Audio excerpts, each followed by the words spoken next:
Kisah akan berfokus pada sebuah keluarga yang terdiri dari Keira sang ibu, Brian sang ayah, Ellie si sulung, dan Stephen si bungsu. Sama seperti film horor konvensional pada umumnya, keluarga ini baru saja membeli rumah baru di Irlandia, berikut dengan interiornya, di mana kondisi rumah tersebut yang terlihat tua dan tampak lapuk pun membuat Ellie si sulung agak kurang bersemangat dengan rumah barunya. Namun karena tuntutan pekerjaan kedua orang tuanya, maka Ellie mau tidak mau harus tinggal di rumah keeng tersebut. You know, when I was a kid, I would have loved to have lived in a place like this. Mereka berempat pun mulai berkeliling melihat-lihat setiap ruangan yang akan menjadi tempat tinggal mereka, di mana saat si sulung merasa enggan untuk tinggal di sini, si bungsu justru nampak sangat senang dengan kamar tidur barunya, lengkap dengan cocokan yang sudah dipersiapkan Brian ayahnya. A playroom. Cool. He set up all my games. Mereka pun melihat sebuah pintu yang kata Brian itu merupakan ruangan menuju basement atau ruangan bawah tanah. Lantas mereka berempat pun masuk ke sana dan melihat kondisi di bawah sangat gelap, sehingga mereka langsung keluar, terkecuali Ellie yang masih tetap ngajanteng memandangi basement tersebut, di mana pintu tiba-tiba tertutup sendiri yang membuatnya terjebak di dalam sana. Dan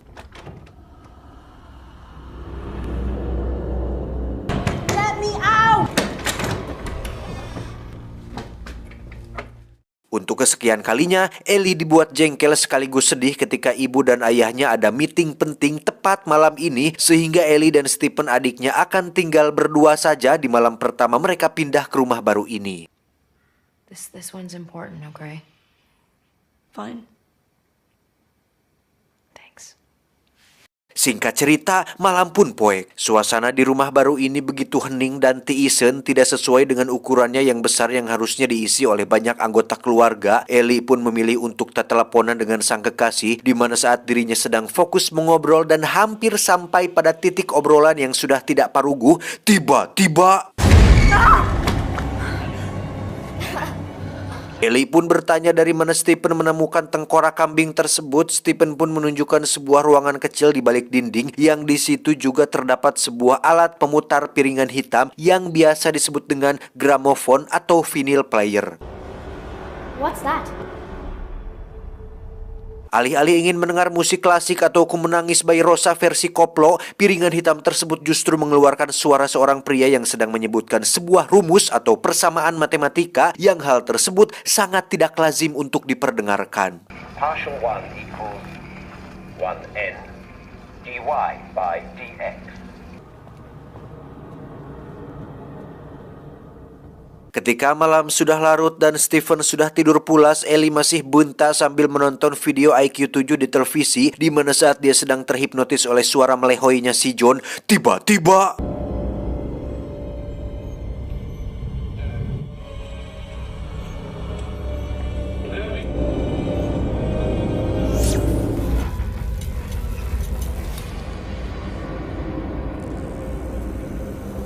ya, terjadi aliran atau mati listrik sehingga membuat Ellie langsung menelepon Keira ibunya. Namun karena meeting belum selesai, Keira pun menyuruh Ellie untuk pergi ke basement memeriksa apakah ada jalur saklar yang terputus. So I need you to go down and check circuit breaker. See if any of the trip switches are down. Ellie sempat menolak karena takut ke basement sendirian, apalagi gelap gulita. Namun Keira kembali meyakinkan dengan akan terus tersambung di telepon supaya Ellie merasa tidak sendirian. Fine. Listen, I'll stay on the line with you. Sesampainya di tangga menuju ke basement, Ellie kembali mengungkapkan keraguan dan ketakutannya untuk turun ke sana. Namun Keira kembali meyakinkan jika hanya ada 10 anak tangga untuk turun ke bawah, dan menyuruh Ellie untuk menghitung dari 1 sampai 10 supaya Ellie merasa tenang. No, listen, there's 10 steps to the bottom. You counted them.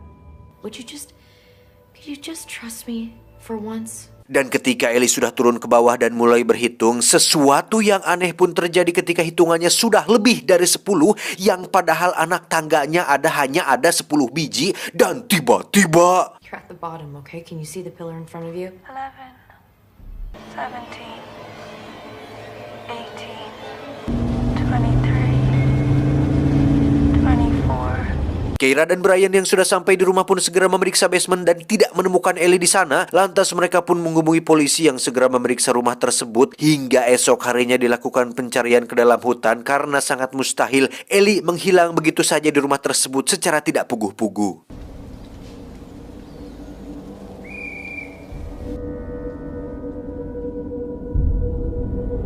Sekilas kejadian ini nampak mustahil dan tidak mungkin seseorang menghilang begitu saja tanpa meninggalkan jejak sedikit pun. Tetapi ketika Keira menemui bapak detektif setempat, beliau mengatakan bahwa mereka tidak menemukan petunjuk mencurigakan sedikit pun dan justru mengira jika Ellie hanya kabur dari rumah. Not a criminal case. I'm really sorry. Setibanya di rumah, Keira baru menyadari jika ada sebuah tulisan yang tertera di bagian atas rumah yang dibelinya tersebut. Tulisan itu berbunyi Solve et Coagula, yang setelah dilakukan pencarian di Google, Keira hanya menemukan beberapa artikel yang membahas tentang alkimia, mitos, dan hal tabu lain yang sama sekali tidak dipahaminya, di mana Keira kembali menemukan sebuah simbol berupa bentuk segi 5 yang terdapat tepat di atas pintu menuju ke basement.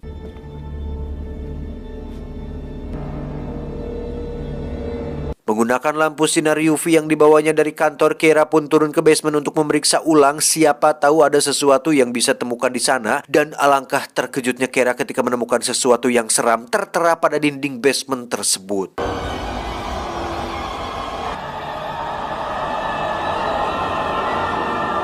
Setelah dilakukan pemeriksaan, si detektif pun menjelaskan jika itu hanyalah sebuah cat yang terbuat dari nabati agar zat klorofilnya nampak merah di bawah sinar UV. Tidak ada hal yang mencurigakan yang mereka temukan selain usia tua rumah ini, yang ketika si detektif bertanya tentang sejarah rumahnya, Brian menjawab dirinya tidak tahu menahu tentang asal-usul atau cerita tentang rumah ini. Dirinya hanya membeli rumah ini dari pelelangan yang dengar-dengar pemilik rumahnya merupakan seorang nenek tua yang hanya ingin menjual rumahnya karena sedang membutuhkan duit. I'll follow up with you in the morning. We're doing everything we can. Thanks. I'll show you out. Karena semakin penasaran, Keira kembali memeriksa setiap sudut ruangan dan menemukan sesuatu yang menarik tentang rumah ini. Di antaranya terdapat tulisan berupa rumus atau persamaan matematika yang nampak tidak penting dan entah untuk apa tujuannya, tertera atau diukir begitu saja di anak tangga. Juga terdapat simbol di setiap pintu rumah yang hal tersebut semakin membuat Keira menjadi lebih penasaran. What is that? What does it mean? Have you thought about it? Sebelum berangkat kerja, Keira pun memfoto semua simbol yang ada di atas pintu. Lantas dia pun memberikan foto-foto tersebut kepada karyawannya untuk dicari tahu simbol apa itu. Yang ketika sudah selesai bekerja, si karyawan yang cantik ini pun mengatakan jika simbol itu merupakan bahasa Ibrani, lebih tepatnya huruf Ibrani yang jika diurut maka tulisannya akan membentuk kata Leviathan, yang dalam Alkitab Leviathan adalah makhluk raksasa yang hidup di lautan. About Leviathan? Some sort of sea creature in Jewish mythology? Thanks.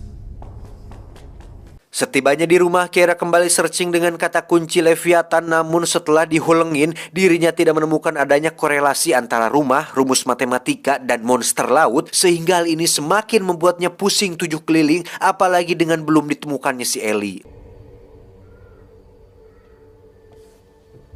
Saat itulah Keira melihat pemutar piringan hitam yang sempat diputar oleh Ellie. Lantas dia pun memutarnya dan muncullah suara seorang pria yang sedang menyebutkan satu persatu rumus persamaan matematika yang diakhiri dengan berhitung dari 1 sampai banyak.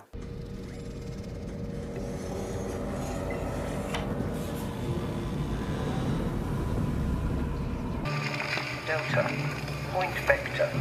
Keira pun mendapati Stephen sedang berhitung sambil berjalan ke arah ruangan gelap, di mana saat Keira bertanya, "Nuju naon, Cep?" Stephen pun tidak mengatakan apa-apa dan justru heran kenapa ibunya bertanya seperti itu.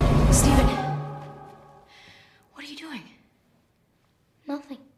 Keira pun kembali baru menyadari jika ada sesuatu yang aneh dengan lukisan yang ada di rumah tersebut, di mana di situ ada lukisan seorang pria dengan 2 jari yang diangkat ke atas. Di situ juga tertulis namanya, yakni John Peterson, yang ketika di-searching, John Peterson adalah seorang psikiawan yang dinyatakan hilang bersama seluruh keluarganya tepat di rumah yang saat ini Keira tinggali, sehingga akhirnya diketahui bahwa pemilik lama rumah ini adalah John Peterson.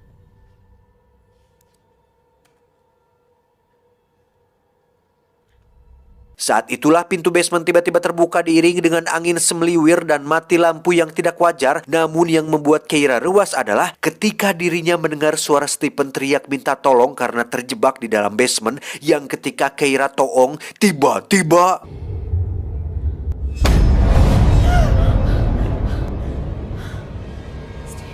Faktanya, Stephen baru saja terbangun di kamar tidurnya karena mati lampu. Lantas Keira pun masuk ke dalam basement menggunakan handphonenya sebagai penerangan, yang ketika HP-nya tak sengaja terjatuh, Keira lagi-lagi menemukan hal aneh ketika HP tersebut terdengar jatuh sangat dalam, yang padahal tangga menuju ke basement hanya 10 langkah saja.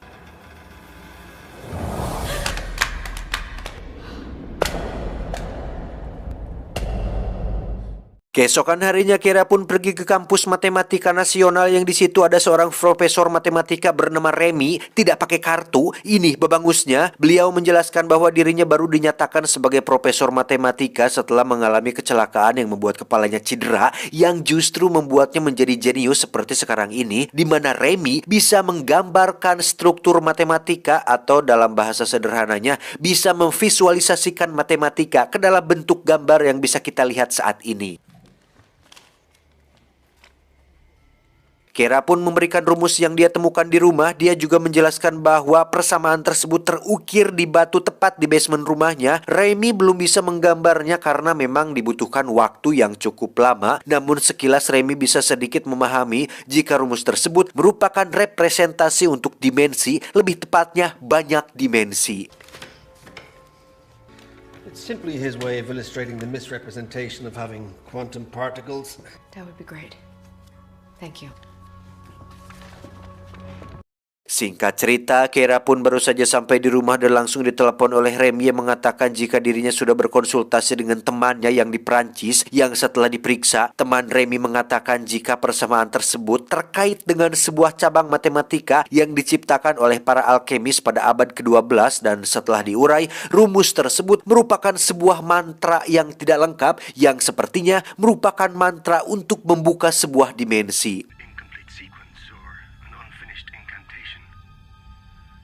Alkemi sendiri adalah sebutan untuk seseorang yang ahli dalam bidang alkimia, yang dimana alkimia sendiri merupakan cabang ilmu pengetahuan yang menggabungkan unsur-unsur seperti kimia, fisika, astrologi, seni, semiotika, metalurgi, kedokteran, mistisisme, dan agama. Yang secara sederhananya, alkimia merupakan ilmu kimia yang didasari dengan paham spiritual yang bertujuan untuk membuat atau menciptakan sesuatu atau materi yang tidak masuk akal, dalam tanda kutip memiliki unsur supranatural alias goib. Satu lagi informasi penting bahwa teman Remy juga menemukan sebuah rumah di Belgia, di mana rumah tersebut memiliki ukiran yang sama persis dengan yang ada di rumah ini, dan seluruh anggota keluarga yang ada di rumah tersebut dinyatakan hilang sampai saat ini. Singkat cerita, si panitia pelelangan pun berhasil mendapatkan alamat tempat tinggal pemilik lama rumah ini. Keira pun berangkat sendirian untuk menemuinya, yang lokasinya berada cukup jauh dari perkotaan. Dan mari saya perkenalkan dengan nenek pemilik rumah lama. Beliau bernama Rose, anak dari John Peterson yang lukisannya dipajang di rumah Keira saat ini. It's nice to meet you. Nenek Rose pun membetulkan jika sang ayah dulunya merupakan seorang ilmuwan kimia, sampai anak sulungnya alias kakak kandungnya Rose jatuh sakit, yang ketika sains atau kedokteran tidak bisa menolongnya, sang ayah alias John Peterson pun mulai beralih kepada hal-hal goib dengan cara mengkombinasikan sains dengan sihir demi kesembuhan putra sulungnya tersebut. Whose name? Rose, tell me. My father brought it into our world. Alih-alih putranya sembuh, John justru tak sengaja membawa kegelapan ke dunia ini, di mana kegelapan tersebut merupakan sesuatu yang sangat kuno, sesuatu yang tercipta sebelum alam semesta tercipta, sesuatu yang dikenal dengan banyak nama. Sesuatu tersebut adalah satu dari 7 pangeran neraka, yakni Leviathan, yang dianggap mewakili gerbang masuk menuju neraka. Where's my daughter? She's still in the cellar. It's not just the cellar. It's the whole house. Di saat bersamaan, Brian sedang memeriksa file gambar yang diambil oleh Keira, di mana Brian berhasil menyusun ke-6 simbol tersebut yang ternyata menghasilkan bentuk pentagram atau bintang lancip 5, yang kebanyakan orang sering menyebutnya dengan simbol setan.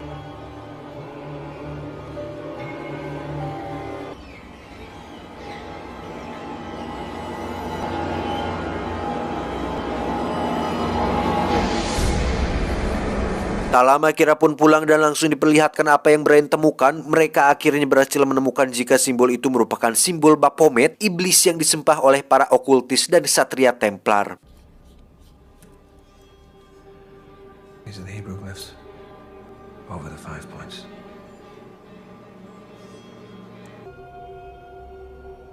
An ancient evil.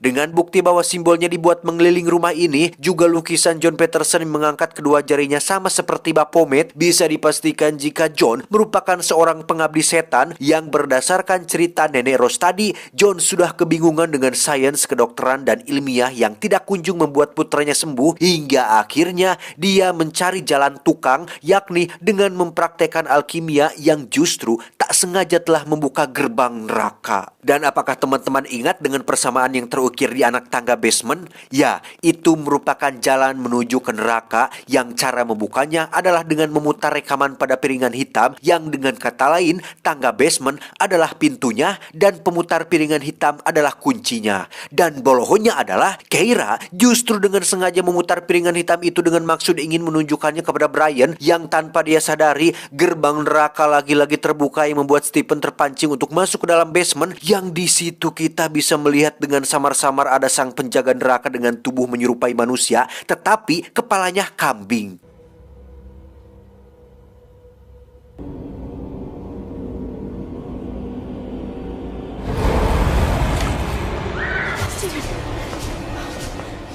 Keira dan Brian pun tidak menemukan Stephen kecuali hanya drone mainannya saja. Lantas mereka pun kembali ke atas, berdiri tepat di depan anak tangga menuju lantai atas, yang di situ ada bola jatuh disertai dengan hitungan yang sudah sampai pada hitungan ke-40. Keira dan Brian pun segera pergi ke kamar Stephen dan menemukan dia tengah berhitung sambil berjalan di kegelapan, yang ketika mereka berdua membawa Stephen pergi, ada suara kambing muncul tapi dengan echo dan tune yang agak dinaikkan. Seperti ini suaranya.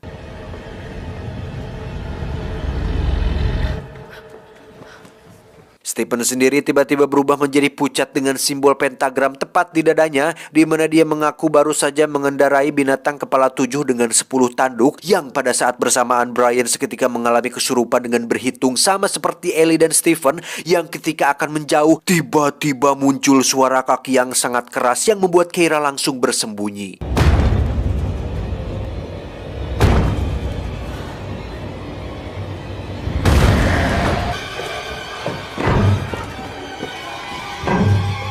Ketika langkah kaki itu semakin mendekat, Keira pun segera pindah posisi agar tidak ketahuan. Tapi tiba-tiba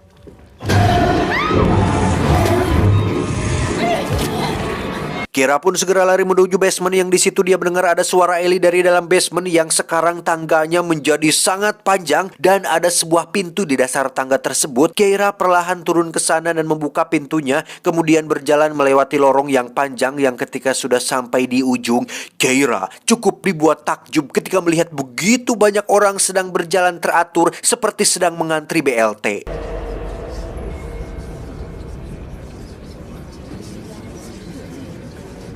Mereka semua berjalan sambil menghitung langkah kakinya, yang beberapa dari mereka hitungannya sudah sampai jutaan. Dan seperti yang saya telah kemukakan tadi, tempat ini merupakan gerbang menuju neraka. Belum di neraka, tapi ini seperti lobinya, tempat antriannya, yang ketika Keira sedang tidak walakaya, dia pun mengenali sepatu yang setelah dicek itu adalah Ellie putrinya.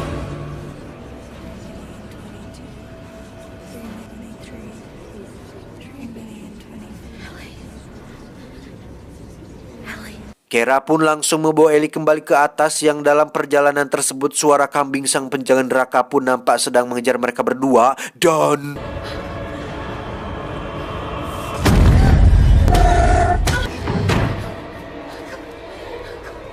setelah pintu ditutup dan suara penjaga sudah tak terdengar lagi, Brian, Ellie, dan Stephen pun kembali pulih, tidak kesurupan lagi. Di mana Keira yang sudah lelah dengan semua ini pun segera mengajak mereka semua untuk segera pergi dari rumah ini. Tetapi saat membuka pintu depan alias pintu keluar, tiba-tiba